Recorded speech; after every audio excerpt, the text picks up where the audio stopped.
ମାଣ୍ଡିଆ ଗଛ, ମାଣ୍ଡିଆ ତଳି, ତାପରେ ଆମେ ମାଣ୍ଡିଆ ରୋଇବା, ଶୁଖିଲା ବିଲରେ ରୋଇବା। ଏଇଭଳିଆ ଧାନ ଚାଷ କରି ରୋଇବେ।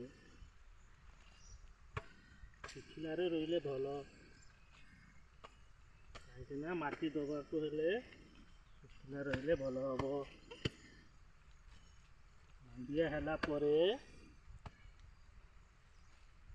ମାଣ୍ଡିଆ ଧରିଲେ ଗଛରେ ମାଣ୍ଡିଆ ତାକୁ ଚୁନା କରି ଖିଆଯାଏ। ଭୋକ ଅଳ୍ପ ଲାଗିବ, ଭୋକ ନ ଲାଗିବା ପାଇଁ ମାଣ୍ଡିଆ ଖାଆନ୍ତି। କିଛି ଚାଉଳ ସେଥିରେ ରନ୍ଧା କରି ଖାଆନ୍ତି। ଏବଂ ମାଣ୍ଡିଆ ଯଦି ଗର୍ଭବତୀ ମା ମାନେ ଖାଇବେ ହେମୋଗ୍ଲୋବିନ୍ ବହୁତ ହୁଏ, ତେଣୁ ମାଣ୍ଡିଆ ନିହାତି ଖାଇବା ଦରକାର ଅଟେ।